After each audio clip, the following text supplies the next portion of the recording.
తెలుగు రాష్ట్ర ప్రజలకు, సమ్మక్క సారలమ్మ భక్తులందరికీ కూడా పేరు పేరున హృదయపూర్వక స్వాగతం, సుస్వాగతం. మినీ మేడారానికి స్వాగతం పలుకుతా ఉన్నాం.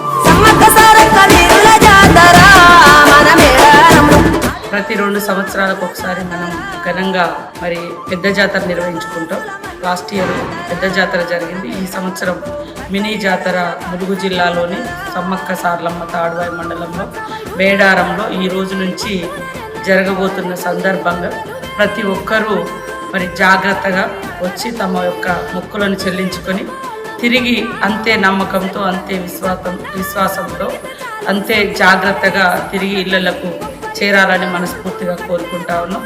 మరి ఈ మినీ మేడారానికి కూడా రాష్ట్ర ప్రభుత్వం, ముఖ్యంగా సీఎం రేవంత్ రెడ్డి గారు, అదేవిధంగా డిప్యూటీ సీఎం బట్టి విక్రమార్క గారు మరి 5 కోట్ల రూపాయలను ఇచ్చి మినీ మేడారంతో పాటు ఆ చుట్టుపక్కల ఉన్నటువంటి పిల్ల జాతరగా మనం పిలుచుకునేటువంటి బయక్కపేటలో సమ్మక్క సారలమ్మ జాతర కానీ, ఐలాపురంలో సమ్మక్క సారలమ్మ జాతర కానీ, అదేవిధంగా కొండాయిలో గోవిందరాజు జాతర, అదేవిధంగా కన్నెపల్లిలో సారలమ్మ జాతర, ఇలా చిన్నగా ఈరోజు అన్ని గూడాలలో జాతరలు స్టార్ట్ అవుతూ ఉన్నాయి.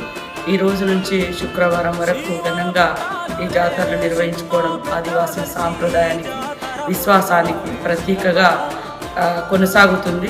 ఈ జాతరకు వచ్చేటువంటి భక్తులందరూ కూడా సంతోషంగా రండి, అంతే సంతోషంగా తిరిగి వెళ్ళడం కోసం మరి వస్తున్నటువంటి క్రమంలో అతివేగం కానీ, తాగి వెహికల్స్ నడపడం కానీ, సెల్ ఫోన్స్ పెట్టుకొని డ్రైవింగ్ చేయడం కానీ, ఫోన్లు మాట్లాడుతూ డ్రైవింగ్ చేయడం కానీ, అదేవిధంగా ఓవర్ స్పీడ్ కానీ ఇది చేయకుండా జాగ్రత్తగా రండి. మరి మేమందరం కూడా మనస్ఫూర్తిగా స్వాగతిస్తాము. అందరికీ శుభాకాంక్షలు.